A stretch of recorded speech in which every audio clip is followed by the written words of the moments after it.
Bien, gracias por continuar con nosotros. Segunda parte de nuestra plática de esta mañana de día lunes. Nos acompaña el licenciado Leonel Búcaro. Él es candidato a diputado por el Parlamento Centroamericano por el FMLN. ¿Cómo ha estado? Bienvenido, Leonel. Muy buenos días, Moisés. Un saludo a tu programa que es tan bien visto. Un espacio muy grande para discutir, dialogar y hacer propuestas.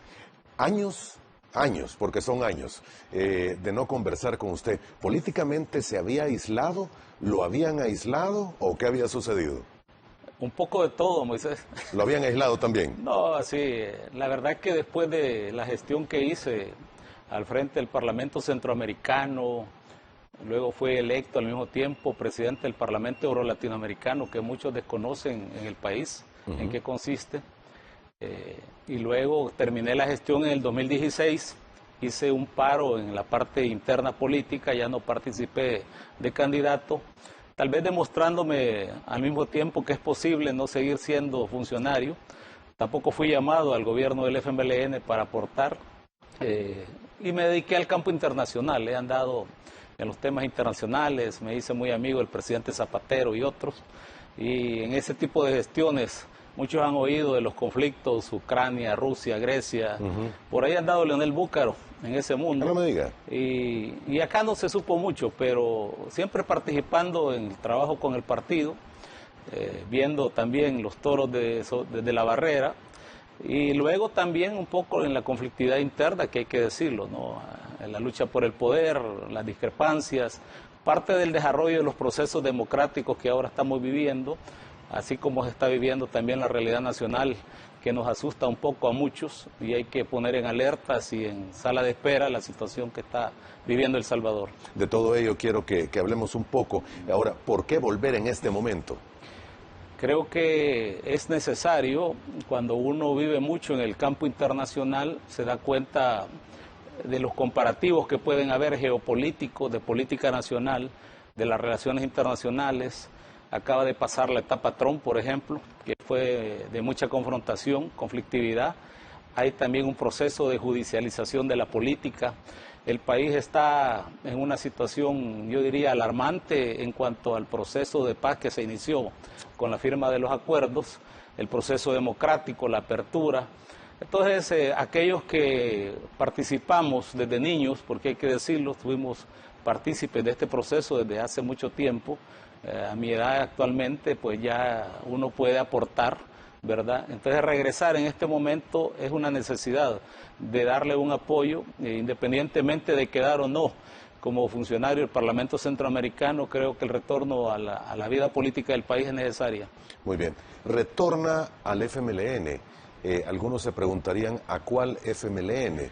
Porque pareciese haber un nuevo FMLN hasta con el logo, bandera y todo, o es el mismo FMLN recargado. Explíquenos un poco. Bueno, retornar no, porque siempre he estado ahí. ¿Siempre ha estado? Lo que no he estado es en la disputa permanente que tienen algunos sectores.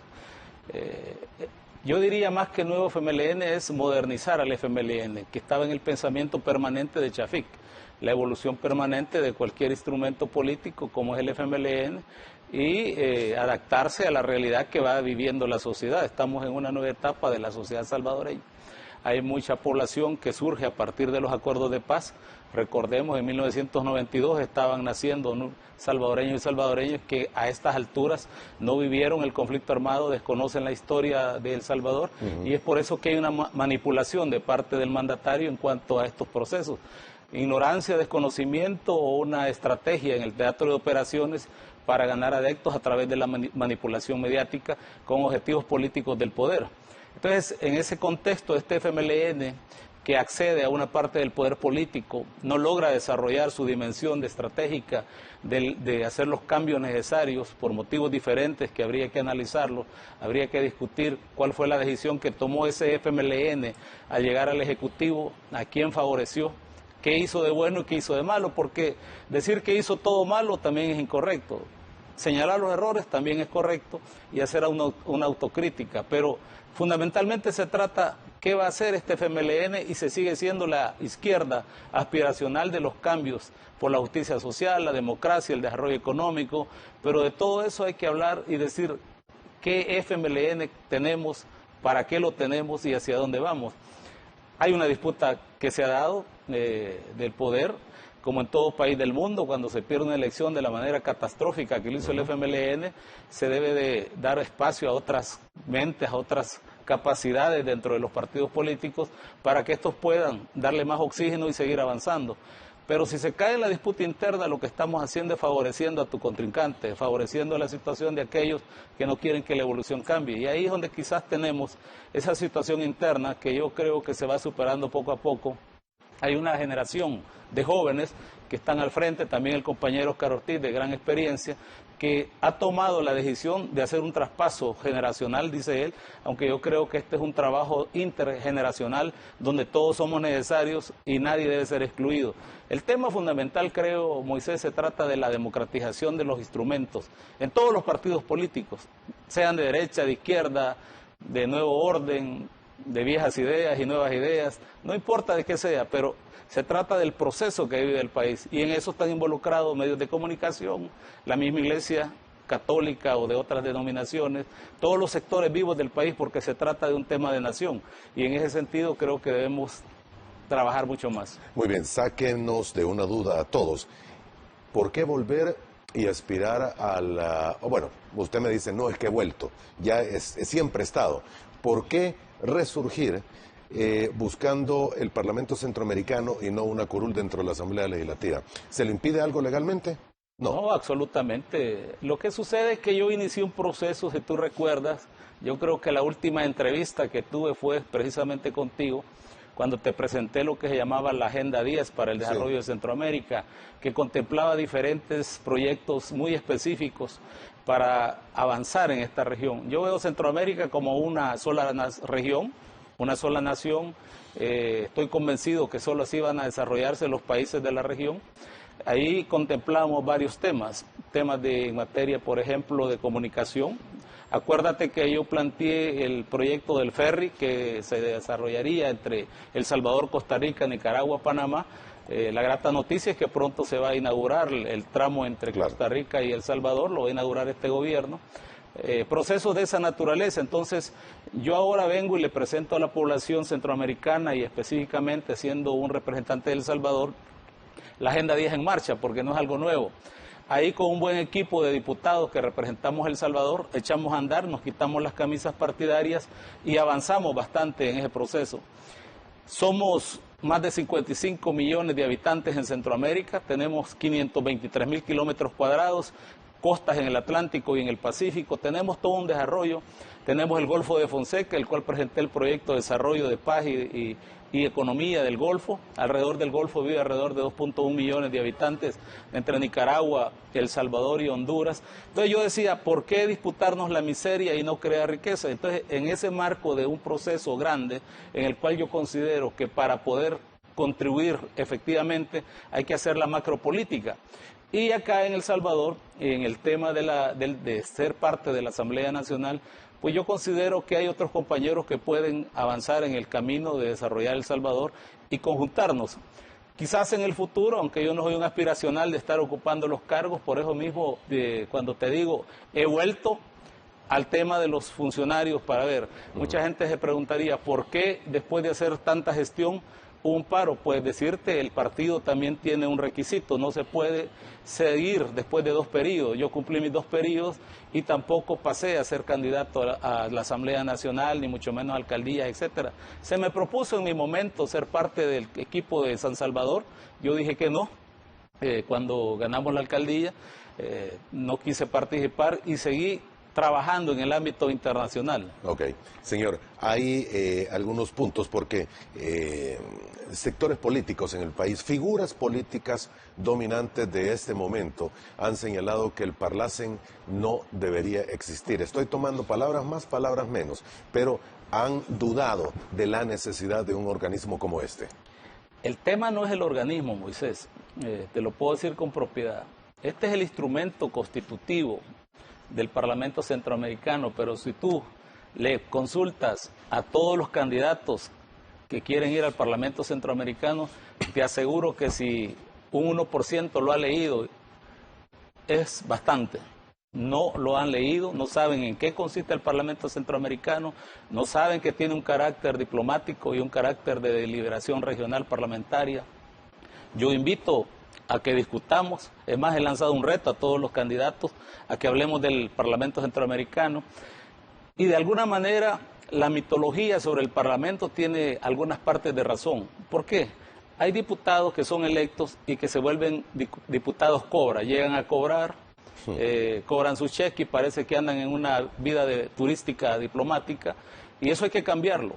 Hay otra parte que hay que cambiar también, que es que automáticamente los presidentes y vicepresidentes sean partes al terminar su gestión del Parlamento Centroamericano. Yo estoy completamente en contra de eso, es antidemocrático, no se le debe dar privilegio a nadie, y el mismo presidente de la República, el vicepresidente Ulloa, deberían de emitir un comunicado diciendo que ellos van a trabajar porque esto ya no sea así. Y los demás presidentes de Centroamérica, que lo conversamos en su momento, creo que debe democratizarse. Por otro lado, este tema tiene que ver con en qué momento surge el Parlamento Centroamericano. Y volvamos a la historia, el Parlamento Centroamericano surge en aquella época del conflicto regional. Entonces se consideraba la necesidad de crear un órgano deliberativo que impulsara el proceso democrático de la región. Acuérdate que había disputa entre un país y otro, y así surge el Parlamento Centroamericano, por el cual, inclusive con el tema de Esquipulas II, se obtuvo hasta un premio Nobel por parte de Oscar Arias. Costa Rica misma fue parte del inicio de la constitución de todos estos organismos. Recordemos que también estamos hablando de un sistema de integración en el cual el Parlamento Centroamericano es un componente que es el político, pero también tenés al Banco Centroamericano de Integración Económica, que tiene sede en Honduras, tenés al SIC aquí en El Salvador, tenés la Corte Centroamericana de Justicia en Nicaragua, tenés el CIECA, que es la Secretaría de Integración Económica Centroamericana, y una diversidad de comisiones que involucran todo este aparato. Por ejemplo, Comisca, que es la Comisión de Salud de Centroamérica, tenés la Comisión de Educación, tenés de Seguridad. O sea, es un componente que si tú te pones a estudiar es apasionante, pero hay que echarse la mochila al hombro y comenzar a trabajar en el impulso de integración, porque en la geopolítica le interesa a muchos que los países de Centroamérica no estén integrados. Por eso cuando se constituye la propuesta que hicimos, mi persona y el equipo que representamos a El Salvador, porque hay que decirlo, yo lo presenté, lo trabajé, lo propuse, pero hubo un equipo ahí, un equipo compuesto por ciudadanos y ciudadanas que venían de los diferentes países de Centroamérica, pero además fundamentalmente se trataba de los salvadoreños que me apoyaron, independientemente de qué partido representaban, para hacer esta Agenda 10. Bien, hay puntos y hay analistas que identifican la próxima elección del 28 de febrero como una atípica medición de fuerzas y una atípica decisión del salvadoreño para el futuro inmediato, y que podría darse un giro para bien, otros lo catalogan para mal. La opinión que usted tiene y la importancia de este proceso el próximo 28 de febrero. Estoy convencido, Moisés, que después de finalizado el conflicto armado y haber firmado los acuerdos, iniciado el proceso de paz, es el momento más difícil de la vida de El Salvador en ese proceso democrático. Primero porque toda la propaganda del aparato de Estado ha estado señalando de manera manipulativa que hubo un acuerdo de dos partes para iniciar una guerra, lo cual es mentira. O es mentira o es ignorancia, o es una manera bocona de estar hablando sobre un proceso que le costó la vida a muchos salvadoreños, pero que también se involucró toda la comunidad internacional. Hay testimonios de internacionalistas, de españoles, de holandeses, etcétera, que hablan de las causas del conflicto en aquel momento. Se abrió esta apertura y debimos entrar en un proceso de concertación. ¿Qué vive El Salvador? Tú me preguntabas por qué Leonel Búcaro está acá de nuevo. Estoy viendo de manera directa que El Salvador está en uno de los peores peligros a través de haber electo un gobierno que no tiene un plan directo de concertación, de nación, de desarrollo. Tenemos una deuda increíble que no la tienen los demás países de Latinoamérica con la causa de la pandemia. O sea, estamos ocultando cosas para hacer otras cosas. Tú ves toda esa propaganda que se ha desplegado, el uso de la Fuerza Armada, de la Policía Nacional Civil, todo eso riñe contra los acuerdos de paz. Entonces, cuando uno ve ese proceso, dice, es el momento de volver a la palestra política, porque alguien tiene que decirlo, alguien tiene que señalar lo que está pasando. Yo, amigos televidentes, ciudadanos, hermanos del exterior, quiero decirles, aquí va a haber hambruna, o ya hay. He visitado comunidades donde no llegan paquetes, no hay salud, no hay nada. Y no solamente es ahora, se ha venido desarrollando, pero con el déficit de empleo, el problema económico que hay, el cierre de pequeñas empresas, la gente está desesperada, pero todo eso se está ocultando. Y luego la confrontación permanente, una política estratégica de confrontación, señalamientos a otros órganos del aparato de Estado, como es la Asamblea y el sistema judicial. No es algo que uno puede decir que El Salvador vive una democracia plena, no, es un proceso. Pero las instituciones han ido desarrollándose. Yo recuerdo al terminar el conflicto, y allá por 1993, un gran estadista español me señalaba, el problema fundamental que ustedes van a enfrentar es la creación de un aparato de Estado democrático, institucionalizar El Salvador. Pero estamos contentos, decía, porque ese proceso ha iniciado. Hoy estamos a las puertas de una dificultad, que es una forma de hacer política bajo la mentira, bajo la corrupción, porque tú recuerdas, solo en las épocas de las dictaduras militares se podía ver a los militares en acción ciudadana, según, entre comillas, dando paquetes, visitando a la gente. Estamos volviendo a aquellos tiempos. Los alimentos son necesarios. Solo el día de ayer o anteayer llegó un nuevo barco con alimentos al país. Toneladas de alimentos. No se le está comprando al productor nacional, se le está comprando afuera. Nadie sabe bajo qué condiciones, simplemente se está trayendo. Se dice que no hay dinero ni hay apoyo, pero sin embargo hay una gran factura que la vas a pagar tú, la voy a pagar yo, la van a pagar los camarógrafos, el de a pie, el del día a día. Todo el mundo. Ajá. Todo el mundo. Entonces, bajo esa forma oscura de hacer política, nos estamos llevando a un enfrentamiento. La propaganda, imagínate tú, está calzada. En la pausa puedes ver que dice, hay que sacar a los diputados corruptos y llevar a los nuevos que quieren trabajar con el mandatario. Una propaganda abierta, el Tribunal Supremo Electoral no dice nada, producto de los acuerdos de paz, todo el mundo parece que está amarrado. ¿Qué está pasando en el país? ¿Qué está pasando con los medios de comunicación? Canal 10 se convierte, por ejemplo, en parte del órgano del Estado. Uno podría alegrarse, uno que ha visto en el primer mundo y en otros países desarrollados, que hay medios de comunicación del Estado al servicio del pueblo, pero no aparatos de propaganda como lo que estamos viviendo en El Salvador. ¿Quién los paga? Los impuestos, nuevo periódico, la Radio Nacional. O sea, tenés claro qué es lo que está sucediendo en el país. Cuando lo ves desde la óptica de afuera, dices, aquí hay toda una manipulación a través de la forma de hacer política. Hoy, ¿quién no anda un teléfono? El mensajito. Entonces, para contrarrestar esto, hay que jugar a la democracia. Por eso el 28 de febrero se convierte en una decisión clara que el pueblo salvadoreño debe tomar sobre hacia dónde vamos. La clase media, los pobres, los empresarios, todo el mundo debe de pensar, y yo creo que debe ser una votación contundente. El Salvador debe dar un gran ejemplo hacia dónde queremos ir. Si el país decide por la otra parte y por ese camino que yo estoy señalando, las consecuencias van a ser nefastas, porque el problema de la economía es imparable. Es difícil, es dificilísimo. Está bien difícil y se van a necesitar tomar medidas bien drásticas. Antes de ir a la última pausa comercial que tenemos que hacer, Guanaco nos dice, como discurso se escucha linda la integración de Centroamérica, pero su partido había comprometido más de 300 kilómetros de playa a los chinos. ¿Esto no es regalar soberanía a cambio de coinas? ¿Es usted pro China? Gracias, Moisés, por preguntar. ¿Respondemos en este momento? Por favor, antes de ir a la pausa. Mira, yo le respondería al ciudadano que escribe que se trata de geopolítica y de desarrollo. No se trata de ser pro-chino, hablamos de una gestión integral. Y no es cierto que estaba regalando territorio, la Constitución te lo prohíbe. Se trata precisamente de esos grandes proyectos. Yo no sé si el ciudadano que escribe estaría en contra de crear un tren mesoamericano, un tren de carga y pasajeros que pueda facilitar el desarrollo de la región como países. Y no es discurso. Llegué hasta el grado de hacer el diseño gracias al apoyo de Italia, Francia y España. Eso quedó depositado en CEPA y se ha perdido, por cierto, ese proyecto.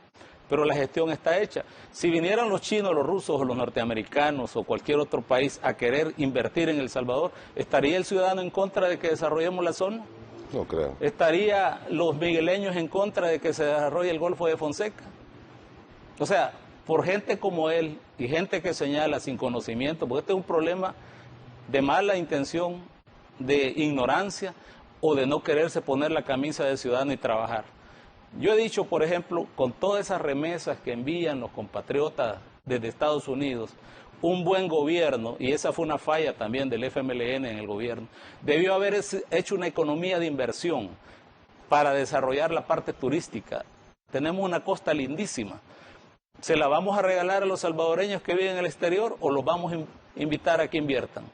¿Estarían dispuestos los compañeros que viven en Estados Unidos en un viaje que no dura más de 3 horas o 5, a lo mucho, en algunos casos, dependiendo de la distancia, a venir a ser parte de la inversión turística, mejorar las carreteras, hacer las playas lindas, limpiarlas, porque también es un problema ecológico que tenemos?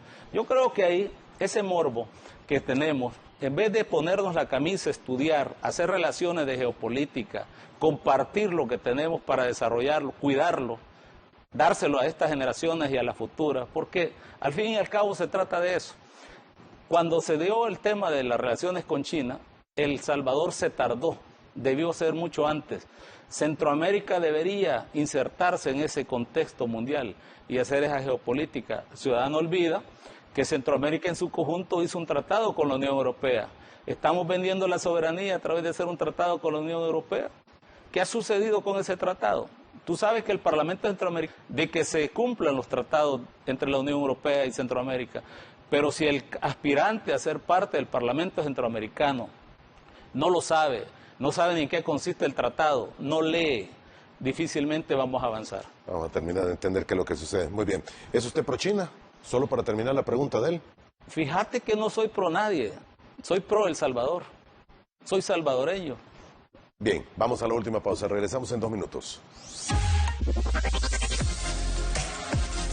Bien, parte final de nuestro programa esta mañana de día lunes. Leonel Búcaro, candidato a diputado del Parlacen por el FMLN, nos acompaña. Hay varios puntos también que los amigos televidentes quieren ver, pero vuelve al Parlamento Centroamericano. Me ha entregado una memoria de gestión 2012-2013. Poco se conoce del trabajo que hace el Parlamento Centroamericano, si no es que usted quiere ahondar en el mismo. Y algunos lo ven como una entidad que existe porque está plasmada en acuerdos regionales, pero que no le ven alguna funcionalidad específica para el día a día. De hecho, ha habido algunas amenazas de algunos gobiernos de retirarse, de integrar este foro regional, pero la mayoría no se han cumplido y se han quedado únicamente en amenazas. ¿Tiene validez para continuar existiendo el Parlacen?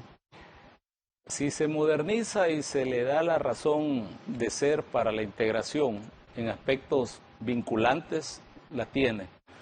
Aunque el parlamentario en sí, creo que no ha logrado asimilar su rol dentro del Parlamento Centroamericano. Y el hecho de la rueda de caballitos que salen de las asambleas nacionales, llegan al Parlamento Centroamericano, es como una forma de hacer política que desprestigia al Parlamento Centroamericano, porque si tú ves, hoy por ejemplo Norman Quijano y otros van, Karina Sosa del Frente, independientemente del partido, salen de su periodo de diputados nacionales y quieren entrar al Parlamento Centroamericano, pero tú no escuchas una propuesta concreta. En el caso de la bancada salvadoreña ante el Parlamento, tenemos iniciativa de ley, eso se hizo desde hace rato, pero ¿cuántos la ocupan para poder implementar? Yo quisiera decirle a los ciudadanos, sí tiene razón de ser. Por ejemplo, durante el periodo que estuvimos al frente del Parlamento, hicimos mucho trabajo para el tema de migrantes. Fuimos a Washington, trabajamos los temas de la amnistía general, estuvimos con los congresistas, ahí donde la camisa sí te sirve para hacer esas gestiones, que no las tienen muchas veces los diputados nacionales. Un conjunto de diputados fuimos, trabajamos con congresistas, con Washington, etcétera, y logramos avanzar en ese periodo. Hicimos las casas de los migrantes en Chiapas para que hubiera un refugio de todos los compatriotas que caminan buscando una mejor manera de vivir, y eso está documentado. Eliminamos el roaming de la telefonía celular, por eso ahora ustedes pueden ver que la telefonía ya no es internacional. ¿Eliminar el roaming en Centroamérica? Sí, fue una gestión que está planteada, ahí están los documentos.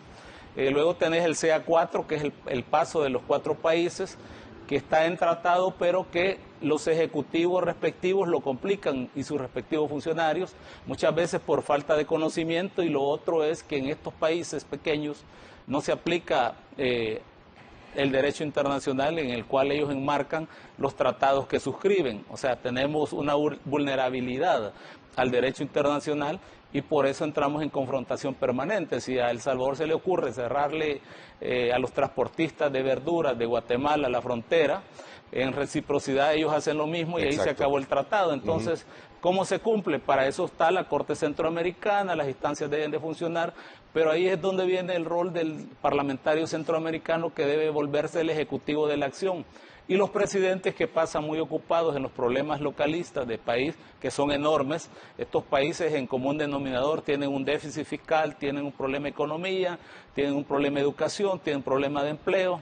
Hay tantas cosas que resolver que son históricas y que no se puede estar señalando una década, sino que son históricas de origen. Entonces, todas esas cosas le tocan a los presidentes, pero además en la composición del sistema de integración está la comisión de presidentes, que pocas veces se reúnen para ver todos estos temas. Eso es una de las cosas. Luego tienes, por ejemplo, yo estoy planteando en la Agenda 10 en Marcha el pasaporte único centroamericano. Estoy planteando el documento de identidad único centroamericano, la política de seguridad regional, el problema de narcotráfico, tráfico de armas, no se resuelve por un solo país. Entonces todo eso te convierte en hacer alianzas con el norte, el sur y todos los demás países. Cuando estuve al frente del Parlamento Euro-Latinoamericano hicimos los convenios adecuados para temas medioambientales, para temas de aduanas, para los temas de aranceles, para los temas de la democracia.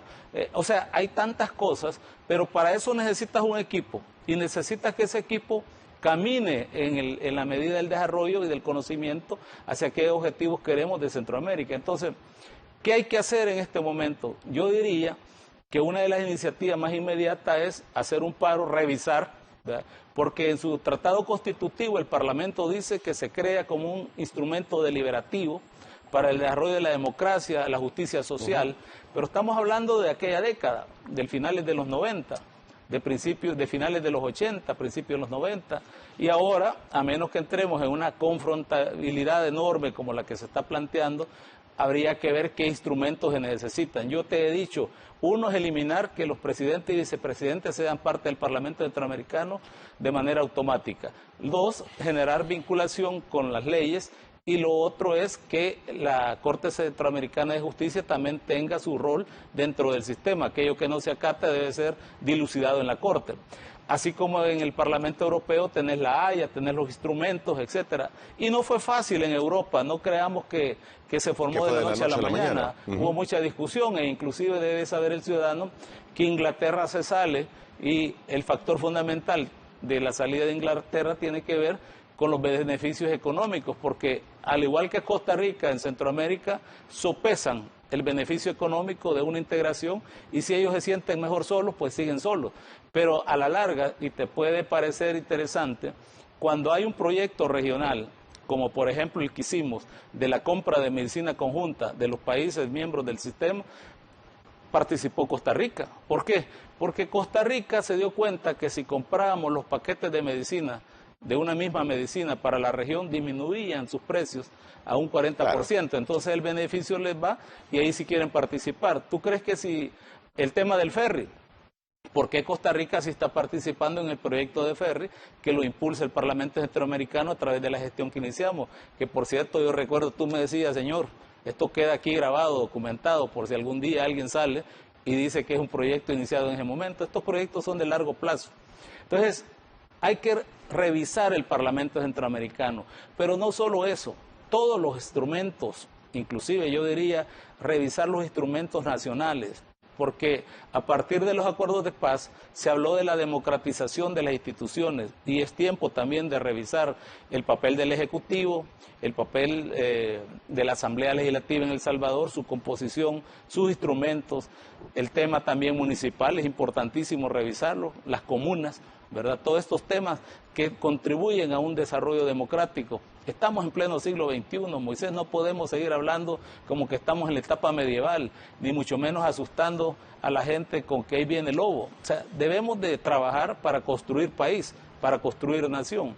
En ese sentido yo sí creo Estoy convencido que es necesario el Parlamento Centroamericano, sí y solo sí, se modernice y se hacen cambios que puedan favorecer a la población y que se puedan ver. Yo lo que te decía, estos instrumentos, porque cuando hablamos del Golfo de Fonseca, ¿quién va a hablar con los 3 presidentes? Cualquiera diría, le toca al Ejecutivo. Pero ahí hay que hacer tratados, acuerdos, gobernabilidad. Mira, te voy a poner un ejemplo. Golfo de Fonseca. Cuando lanzo la iniciativa y vamos, me llevo al alcalde de la Unión, que es del Partido Arena, y hacemos el proyecto de Ciudades Puerto. Pero inmediatamente me voy a la Unión Europea y hago la gestión. Se consiguieron 22 millones de euros para el Golfo de Fonseca. ¿Cuál era la primera etapa? La limpieza del Golfo, porque el ciudadano no sabe lo que está pasando en el Golfo de Fonseca. Lo estamos matando. Una cantidad de botellas de plástico. Es una barbaridad lo que está pasando con nuestro medio ambiente. Aguas negras y desechos son lanzados al Golfo de Fonseca. Ahí. Entonces hay que ir y verlo. Entonces, con esa premisa se consiguieron los fondos. ¿Crees que se pusieron de acuerdo los presidentes, los cancilleres, para la ejecución de esos proyectos? Y yo te aseguro que el actual gobierno ni siquiera sabe porque no leen de qué se trata todo esto. La gran gestión, ahí está, quieta. Entonces, en vez de estar asustando a la gente, siendo antidemocrático, queriéndose hacer del Estado a como dé lugar, y ese tema del poder, nosotros deberíamos de pasar a la etapa de la concertación nacional, avanzar hacia el desarrollo y no estar diciendo deliberadamente que en El Salvador no ha pasado nada. Y sería interesante ver cómo se pueden canalizar todos estos esfuerzos, sobre todo en momentos tan difíciles como los que tenemos con esta pandemia. Este foro hubiera sido interesante poderlo utilizar en su totalidad para la compra de vacunas. Me imagino que los esfuerzos se han hecho por separado de cada una de las naciones. No sé si me equivoco. Yo lo he estado planteando, Moisés. Ahí está la Comisión de Salud de Centroamérica y lanzaba lo siguiente. Si ya está demostrado que al hacer la compra conjunta bajan los costos y tenemos más posibilidades para la población en materia de salud, es importante, decía yo, que con la pandemia se compre la vacuna conjunta, la cual tendría un mejor precio para nosotros, podría ser gratis para la población, habría cooperación, pero ¿qué sucede? En la corrupción se habla tanto de corrupción, pero al comprarla el Ministerio de Salud respectivo, digamos en el caso de El Salvador, ¿quién? Tú no vas a saber los costos de lo que hay debajo de la mesa. No es un problema de maletín negro, es un problema de alta corrupción sistematizada que se está dando y que está a los ojos de todos los salvadoreños. Es enorme la corrupción que está pasando. Son 7.000 millones de dólares lo que se le han dado al Ejecutivo y no hay ni un dólar que sea transparentado. Se sigue trabajando en esa... Tú puedes ver la propaganda que hay por todos lados, está tapizado de los 2 partidos que han sido comprados para hacer esta propaganda. O sea, vamos hacia un enfrentamiento que va a enfrentar a la democracia, al proceso, pero la población va a decidir al fin y al cabo. Está en manos del ciudadano. Si el ciudadano elige el camino para retroceder más de 40 años, que ya están las cifras, la CEPAL está diciendo, El Salvador es de los países, después de Belice, que más ha retrocedido, entonces son datos concretos. Muy bien, llegamos hasta acá, no tengo más tiempo. Gracias por el tiempo que nos ha regalado esta mañana y el análisis que hace. Vamos a ver qué sucede el próximo 28 de febrero. Como usted dice, es una decisión extremadamente importante. Bueno, Moisés, espero no sea la última vez. No, claro seguir que no. Conversando, que toquemos más temas y hacerle un llamado al ciudadano. Salga a votar, defienda su país, su derecho y la democracia. No es perfecta, pero hay que construirla y la va a construir ejerciendo su derecho. Salgamos a votar. Gracias por haber estado con nosotros esta mañana. Y a usted también gracias por habernos brindado su sintonía. Primero Dios, nos volvemos a ver mañana a la misma hora. Que tenga un feliz inicio de semana. Feliz lunes. Buenos días.